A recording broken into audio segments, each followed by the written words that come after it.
Olá, hoje nós vamos estudar os capítulos 23 a 25 do livro de Mateus. Agora nós vamos começar o capítulo 23, versículos 1 a 2 do capítulo 23. Cadeira de Moisés pode identificar simbolicamente os escribas e os fariseus como representantes de Moisés por ensinarem o Antigo Testamento. Vários séculos depois de Jesus, os assentos reservados para os mestres nas sinagogas chamavam assentos de Moisés. Versículo 3. Jesus não pretendia impor todos os ensinamentos dos fariseus aos seus discípulos. Afinal de contas, ele criticou muitas de suas crenças. Sua ordem significava: obedeçam aos ensinos dos fariseus sempre que eles interpretarem corretamente as escrituras. Versículo 4. Fardos pesados descreve a tradição extrabíblica dos rabinos, que foi um dos pilares da vertente farisaica do judaísmo. Ela era considerada um meio de tornar o Antigo Testamento relevante às novas situações da vida, mas suas pesadas obrigações haviam se tornado penosas e opressivas. Versículo 5. Filactérios eram pequenas caixinhas contendo minúsculos rolos, de Êxodo 3, versículos 2 até o versículo 16, e Deuteronômio 6, versículos 4 a 9, e Deuteronômio 11, versículos 3 a 21. Eram pequenas caixinhas e dentro delas tinham as frases com essas passagens do Antigo Testamento. Eram usadas por homens judeus fiéis em um dos braços e na testa. Franjas feitas de cordões azuis ou brancos eram usadas nas quatro bordas da veste exterior. Os fariseus ampliavam os filactérios e alargavam as franjas, visando parecer mais piedosos. Versículos 8 a 10. Os discípulos de Jesus não deveriam tentar obter autoridade uns sobre os outros como mestres ou instrutores, visto que Jesus é, em última análise, o mestre e instrutor de cada discípulo, a quem o discípulo presta contas. Jesus não proíbe literalmente o uso de títulos como mestre, doutor ou pai para todos os tempos e em todas as circunstâncias, mas proíbe seus discípulos de usarem esses termos do modo como os fariseus os usavam, em espírito que exaltava erroneamente os líderes e reforçava o orgulho humano. Versículos 11 e 12. A grandeza vem do serviço, da doação de si mesmo para servir a Deus e aos semelhantes. O senhorio religioso e dominação por qualquer homem não encontra lugar no cristianismo. Versículo 13. Ai!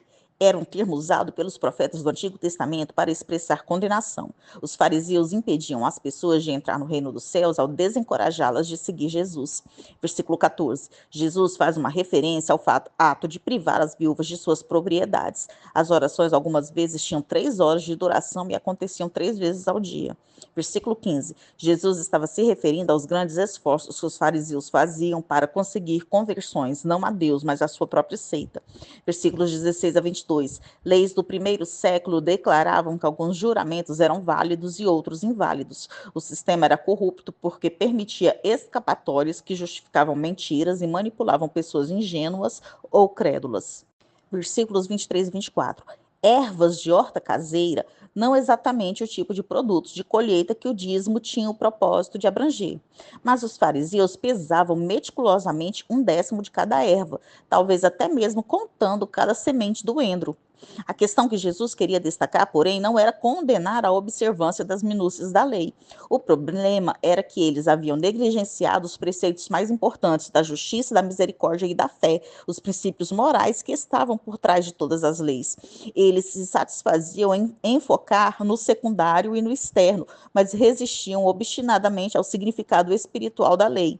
Jesus disse que eles deveriam se concentrar nas questões mais importantes, sem omitir as outras. Alguns fariseus coavam sua bebida por meio de um pano fino para assegurarem que não engolissem inadvertidamente um mosquito, o menor dos animais imundos. E Jesus usou essa analogia para dizer que se importavam com o que era minúsculo e não com as coisas maiores. Versículos 25 e 26. Alguns rabinos do primeiro século discutiam sobre se o mais importante era a purificação do exterior ou do interior dos recipientes. Jesus citou isso para ilustrar a obsessão deles com a pureza ritual e sua negligência da pureza espiritual interior. Ninguém gostaria de beber de um copo que estava sujo do lado de fora, mas que estava limpo do lado de fora, mas que estivesse sujo por dentro. Contudo, os fariseus viviam sua vida como se a aparência externa fosse mais importante do que a realidade interior. Versículos 27 e 28. Judeus do primeiro século costumavam caiar os sepulcros em Jerusalém para alertar as pessoas de sua localização, a fim de que elas involuntariamente não se aproximassem demais e assim se contaminassem. A caiação também embelezava os sepulcros. Apesar dessa beleza exterior, as leis judaicas de pureza consideravam o interior dos sepulcros como imundos. Jesus diz que isso se assemelhava a pessoas cuja piedade exterior disfarçava uma corrupção interior. Versículos 29 a 32. A arte funerária se tornou rica e variada por volta desta época, difundindo a ornamentação das fachadas de túmulos, ossuários e caixões de pedra, bem como pinturas em muros e desenhos em superfícies.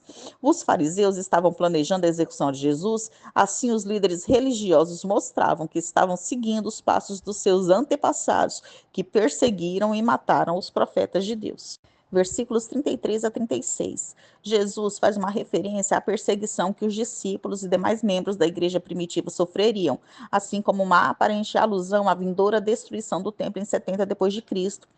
E advertiu que sua geração sofreria a ira de Deus por abusar dos justos. O assassínio de Abel é registrado em Gênesis 4, enquanto o de Zacarias é registrado em 2 Crônicas 24, versículos 20 e 21. O segundo livro das Crônicas era o livro final do Antigo Testamento, na ordem típica da Bíblia hebraica, de maneira que os martírios de Abel e Zacarias foram registrados no primeiro e no último livro do Antigo Testamento hebraico. Desse modo, Jesus aparentemente pretendeu citar toda a extensão do martírio no Antigo Testamento. Versículos 37 a 39. Em Salmo 17, versículo 8, em Salmo 91, versículo 4 e em Isaías 31, versículo 5, a imagem de uma galinha abrigando seus pintinhos descrevia a proteção dada pelo Senhor Deus a Israel. Ao rejeitar Jesus, Jerusalém rejeitou a proteção de Deus. A imagem dá a entender a identidade de Jesus como Senhor Deus. A casa se refere ao templo, e aqui possivelmente trata-se de uma referência mais ampla à liderança de Jerusalém. Toda a autoridade religiosa judaica ruiria com a destruição do templo em 70 depois de Cristo. Ao citar Salmo 118, versículo 26, Jesus se identifica como o Messias de Deus e Salvador, que mais uma vez virá a seu povo, mas somente depois de um tempo de grande juízo, quando eles finalmente estiverem prontos para recebê-lo. Agora nós vamos estudar o capítulo 24, versículos 1 e 2 do capítulo 24. Essas palavras foram cumpridas literalmente no ano 70 depois de Cristo. O general romano Tito construiu enormes andaimes de madeira ao redor dos muros das construções do templo, empilhou madeira e outros materiais inflamáveis e ateou fogo. O calor foi tão intenso que as pedras ruíram.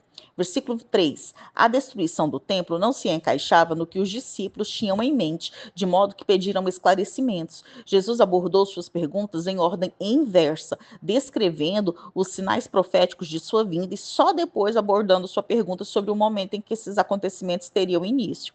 Quando lhe perguntaram sobre a sua vinda, eles não imaginavam uma segunda vinda num período muito distante. Estavam falando de sua vinda em triunfo como o Messias, um acontecimento que, segundo suas expectativas, ocorreria no período em que viviam.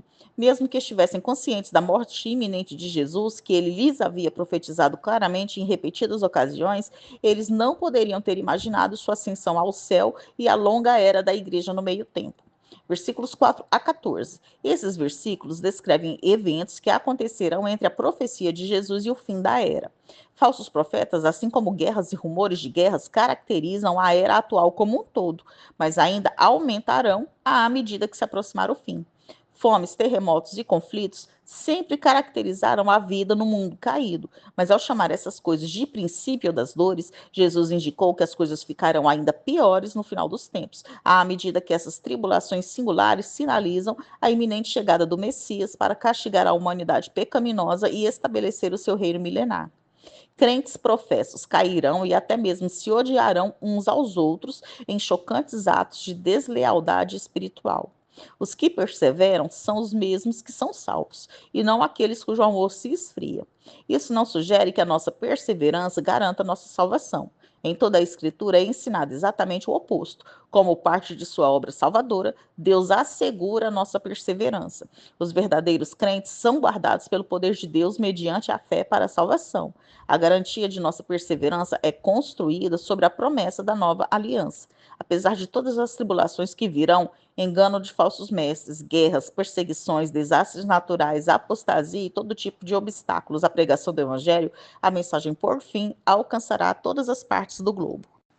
Versículos 15 a 22. Esses versículos provavelmente descrevem eventos relacionados com a destruição de Jerusalém, que ocorreu em 70 depois de Cristo. No entanto, o versículo 29 associa estreitamente esse período de aflição à segunda vinda de Jesus. Isso sugere que esses eventos se assemelham bem de perto a coisas que ocorrerão imediatamente antes do retorno de Jesus. Todo o período, desde a destruição do templo aos eventos que precedem o retorno de Cristo, pode ser descrito como um período de grande aflição para os seguidores de Cristo.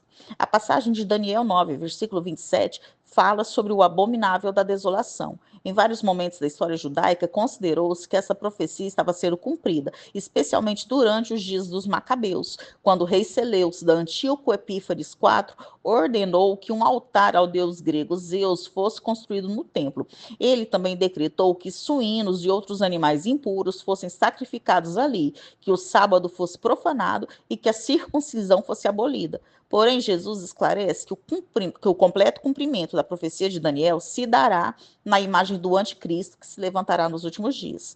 O período do circo e da destruição de Jerusalém em 70 depois de Cristo foi terrível, mas a visão descrita por Jesus terá um cumprimento ainda mais horrível no futuro. Versículos 23 a 28. Acontecerão sinais sobrenaturais e milagres que terão a aparência de virem de Deus, mas que na verdade serão obra de Satanás e suas forças malignas para enganar as pessoas. Porém, os eleitos serão protegidos por Deus. O Messias não virá secretamente para um grupo seleto, nem ficará escondido da vista do público. Antes, ele aparecerá como o lampejo de um relâmpago, repentino e visível a todos. Onde estiver o cadáver, aí se ajuntarão os abutres. Provavelmente significa que, assim como as pessoas de longe podem ver os abutres fazendo círculos no ar, a volta de Cristo em juízo será visível e previsível. Uma opinião semelhante é que os abutres sugerem a morte generalizada que acompanhará a volta de Cristo para julgar aqueles que rejeitaram seu reino. Em ambos os casos, será impossível as pessoas não verem e reconhecerem a volta de Cristo. Versículos 29 a 31. A menção ao Sol, à Lua e às estrelas pode ser totalmente literal ou uma linguagem figurada. De qualquer forma, o que fica claro é que estes serão acontecimentos que farão a Terra tremer, através dos quais toda a criação será radicalmente transformada na volta de Cristo. O sinal do Filho do Homem pode assemelhar-se a estandartes militares que sinalizam o começo da batalha, chamando todos os que pertencem a Cristo para se reunirem ao seu redor. Ou o próprio Messias pode ser um pendão militar. A própria aparição dele pode ser o sinal a respeito do qual ele falou. Jesus faz alusão a Zacarias 12, versículos 10 a 14, onde é dito que os judeus se lamentarão por causa daquele a quem eles traspassaram. A referência ao Filho do Homem vindo sobre as nuvens é uma alusão a Daniel 7, versículo 13. Ela identifica Jesus como o rei que descerá dos céus para estabelecer um reino eterno sobre a terra. O Messias reunirá os escolhidos, seus seguidores vivos ou mortos do céu e da terra. Versículos 32 a 35. Jesus descrevia os acontecimentos futuros e agora trata das atitudes que devem caracterizar seus seguidores ao se prepararem para o fim. Assim como a figueira dá o sinal da chegada do verão, assim também estes acontecimentos devem nos preparar para a vinda de Cristo, não nos deixando apanhar de surpresa. A expressão todas essas coisas refere-se à aflição que precederá o retorno de Jesus, e não à segunda vinda em si. Ele está próximo significa que o Messias está preparado para retornar a qualquer momento. Já a expressão esta geração possui muitas interpretações. Alguns pensam que se refere aos discípulos que estavam vivos quando Jesus estava falando, e que tudo isto se refere ao princípio dos sofrimentos descritos nos versículos 4 a 25. Outros veem em tudo isso uma predição com múltiplos cumprimentos, de modo que os discípulos de Jesus seriam tanto esta geração que vê a destruição do templo em 70 depois de Cristo, como também aqueles no fim dos tempos que verão os acontecimentos envolvendo o abominável da desolação. Outros entendem que esta geração se refere a uma geração de crentes ao longo de toda a era presente ou uma geração má que permanecerá até Cristo voltar para estabelecer seu reino. Outros, em particular, alguns intérpretes dispensacionalistas entendem que se refere ao povo judeu, que não passará até a volta de Cristo. E outros ainda entendem que se refere à geração que estará viva quando se iniciar o período da grande tribulação. Jesus afirma que suas palavras têm a mesma confiabilidade do que as palavras escritas do Antigo Testamento. Ele atribui divina autoridade e estabilidade ao seu próprio ensino. Versículo 36. Os discípulos queriam fixar o tempo com precisão, mas isso não lhes competia saber. Em vez disso, a ênfase de Cristo está na fidelidade, na vigilância, na mordomia, na expectativa e no preparo. Versículos 37 e 39. Nos dias de Noé, a preocupação das pessoas era com os assuntos corriqueiros do dia a dia, quando o castigo sobreveio repetidamente. Eles haviam recebido advertências na forma da pregação de Noé e mediante a arca em si, que era um testemunho do castigo que estava próximo. Mas eles não se preocupavam com tais assuntos e, portanto, foram destruídos inesperadamente no meio de suas próprias atividades diárias. Versículos 40 e 41. Um será tomado significa que um será levado a julgamento, exatamente como nos dias de Noé. Isso não é uma referência ao arrebatamento dos crentes. Versículos 42 a 44. Do mesmo modo, como ninguém sabe a hora em que o ladrão chegará, ninguém sabe a hora do retorno do Senhor ou quando será o dia do Senhor que acompanha a sua chegada. O crente deve estar preparado o tempo todo. Versículos 45 a 51. O servo mau representa um descrente que se recusa a levar a sério a promessa da volta de Cristo. Embora seja um descrente, ele, no entanto, é responsável diante de Cristo pela administração do seu tempo. Jesus estava ensinando que todo habitante do mundo possui sua vida, habilidades naturais, riqueza e posses em confiança diante de Deus e deve prestar conta sobre como essas coisas são usadas. O ensinamento dessa passagem é que se deve viver cada dia como se fosse o dia da volta de Jesus. Agora nós vamos estudar o capítulo 25, versículos 1 a 13 do capítulo 25. O casamento começaria na casa da noiva, quando o noivo chegasse para o ritual do casamento. Então um cortejo se seguiria à medida que o noivo leva a noiva para a sua casa para as demais festividades. Para um casamento realizado à noite, lâmpadas eram requeridas para o cortejo. As virgens loucas representam aqueles que deixam de perseverar na expectativa pelo retorno de Jesus com vigilância constante. A parábola não descreve um discípulo verdadeiro que perde a sua salvação, por exemplo, mas um falso discípulo cujo compromisso com Jesus era deficiente desde o início. A parábola das 10 virgens é apresentada para enfatizar a importância de estar preparado para a volta de Cristo a qualquer momento, mesmo se ele demorar mais do que esperado, pois quando ele voltar não haverá uma segunda chance para os que estiverem despreparados. Versículos 14 a 30. O homem ausentando do país simboliza Jesus e a prolongada demora que precede a sua segunda vinda. Os talentos representam os recursos financeiros, os dons, os privilégios e as oportunidades que Jesus confia aos seus discípulos.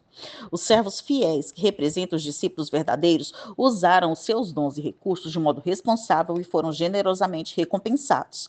Tanto o homem com 5 talentos quanto o que tinha 2 receberam exatamente a mesma recompensa, indicando que a recompensa está baseada na fidelidade, não nos resultados. O servo mau e negligente, que representa um falso discípulo, não usou os recursos e foi severamente punido. Ele tentou justificar o seu fracasso atacando o caráter de seu senhor, dizendo que ele era severo. Contudo, o tratamento dado pelo senhor aos outros servos demonstra que a difamação do servo mau era injusta. Ao repetir a acusação do servo contra si mesmo, o mestre não estava reconhecendo que isso era verdade, estava permitindo que as próprias palavras do homem o condenassem. Se o servo realmente acreditava que o mestre era o tipo de homem que descrevia, essa era uma razão adicional para que ele não fosse indolente, que não fosse preguiçoso. Sua acusação contra o mestre, mesmo se fosse verdadeira, não justificava sua própria preguiça. Aqueles que recebem a graça divina herdam bênçãos imensuráveis, além da vida eterna e do favor de Deus. Mas aqueles que desprezam as riquezas da bondade, tolerância e longanimidade de Deus, apegando-se aos desprezíveis e efêmeros bens deste mundo, terminarão perdendo tudo o que possuem. Versículos 31 a 46. Esta passagem emprega linguagem figurada tirada de Ezequiel 36, versículos 17 a 19. Entretanto, o restante é muito literal para ser classificado como uma parábola. Portanto, a passagem é melhor compreendida com uma descrição literal do juízo final. Os versículos 31 e 34 definem o título Filho do Homem como rei. O rei, que é Jesus, julgará as pessoas com base na recepção e tratamento que elas dispensam aos seus pequeninos irmãos. À luz de Mateus 12, versículo 50, as palavras dos pequeninos se referem aos seguidores de Jesus que buscam fazer a vontade de Deus. O tratamento humilde e compassivo dispensado aos seguidores de Jesus necessariamente acompanha a aceitação do evangelho que eles proclamam. O tratamento que uma pessoa dispensou aos representantes de Jesus expressa seu amor e compromisso para com o próprio Jesus. Aqueles que não mostram qualquer compaixão para com os seguidores de Jesus evidenciam sua falta de dedicação a ele. Jesus se identifica como juiz final, um papel que na expectativa judaica seria desempenhado pelo Senhor Deus.